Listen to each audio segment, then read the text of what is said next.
Bismillahirrahmanirrahim.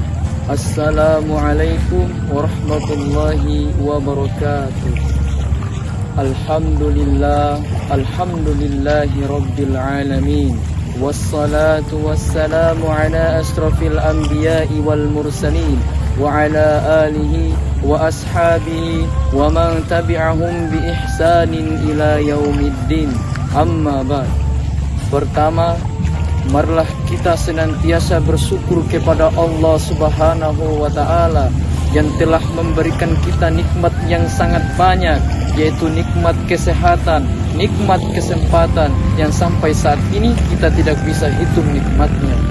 Kedua, salawat dan salam marilah kita hadiahkan junjungan kita, yaitu Nabi Muhammad sallallahu alaihi wasallam yang telah membawa kita dari alam kegelapan menuju alam yang terang menderang. Dan yang ketiga, saya akan membawakan pidato saya atau kultum yang berjudul marilah kita bergaul kepada orang-orang yang dekat kepada Allah.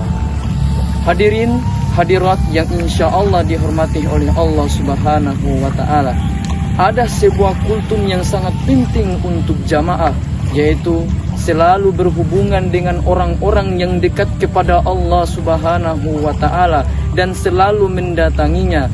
Perbuatan ini menyebabkan kekuatan amal agama serta mendatangkan kebaikan dan keberkahan. Baginda Rasulullah sallallahu alaihi wasallam bersabda, "Maukah kutunjukkan kepadamu suatu perkara yang dengannya kamu akan memperoleh kebaikan di dunia dan akhirat? Hendaknya kamu selalu menyertai majelis-majelis ahli zikir, dan ketika kamu sedang sendirian, hendaknya senantiasa membasahi lisanmu dengan zikrullah."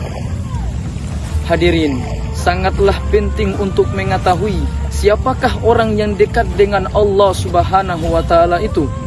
Ciri-ciri mereka adalah senantiasa melaksanakan sunnah-sunnah baginda Nabi sallallahu alaihi wasallam, sebab Allah Subhanahu wa Ta'ala mengutus baginda Nabi sallallahu alaihi wasallam sebagai suri tauladan untuk umatnya.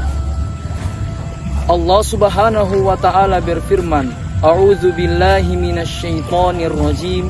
Bismillahirrahmanirrahim.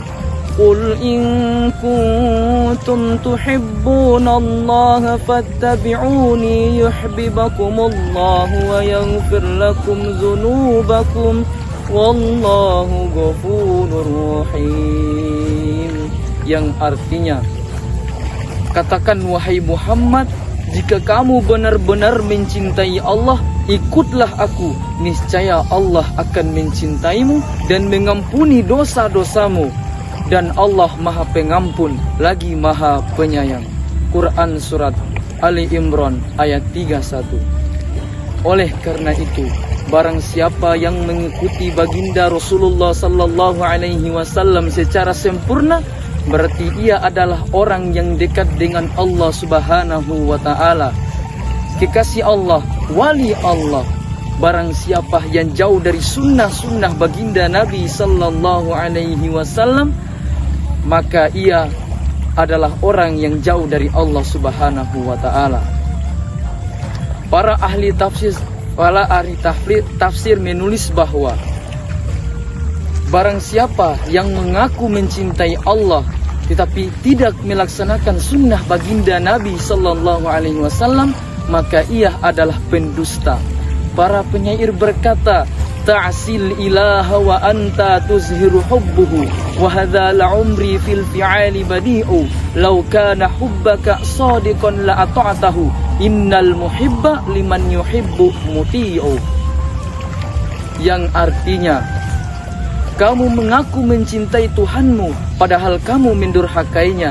Selalu ini sungguh perbuatan yang aneh demi hidupku.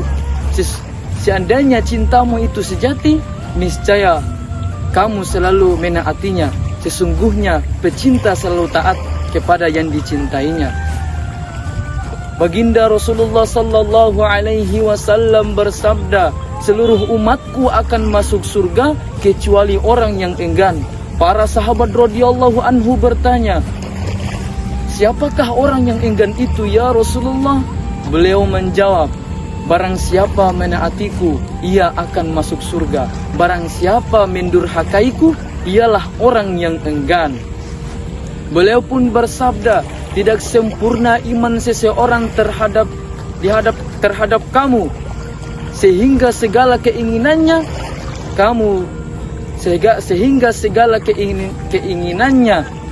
mengikuti agama yang aku bawa.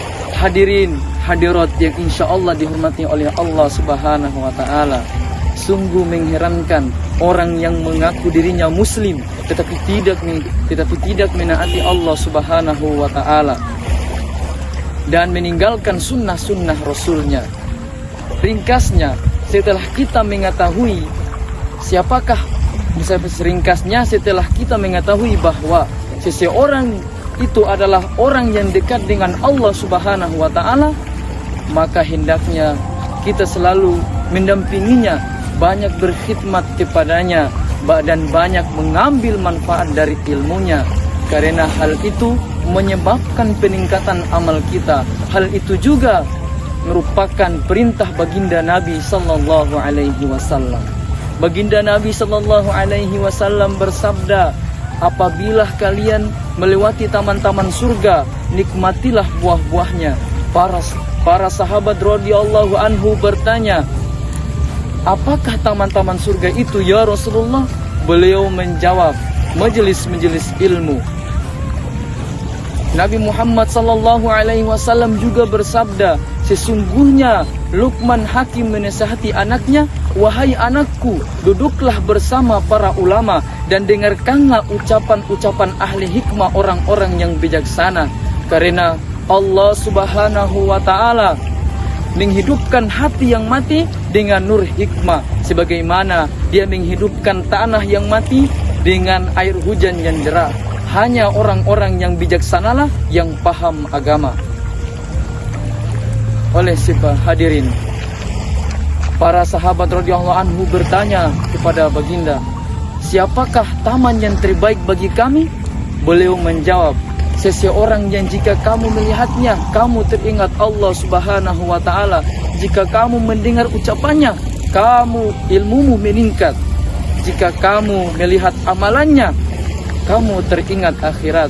Hadis lain menyebutkan, hamba Allah Subhanahu wa Ta'ala yang terbaik adalah orang yang jika kamu melihatnya, kamu teringat Allah Subhanahu wa Ta'ala. Allah Subhanahu wa Ta'ala berfirman,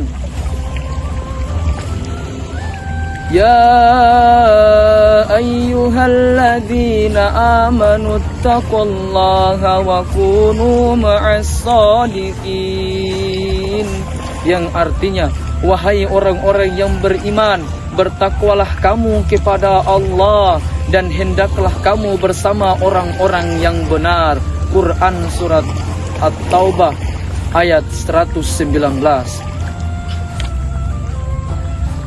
Ringkasnya, semua yang ada di alam ini, baik berupa makhluk, rezeki, bahaya atau manfaat, kemiskinan atau kekayaan, sakit atau sehat maupun hidup atau mati, berasal dari Allah Subhanahu wa Ta'ala. Oleh karena itu, segala hal hendaknya selalu diiringi tawakal kepada Allah Subhanahu wa Ta'ala.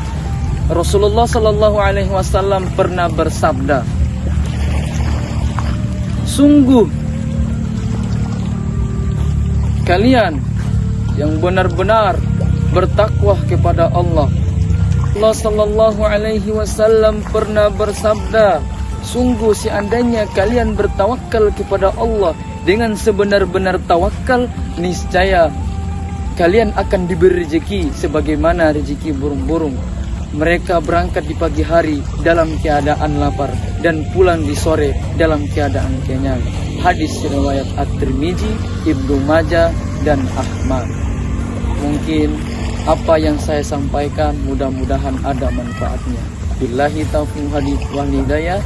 Wassalamualaikum warahmatullahi wabarakatuh.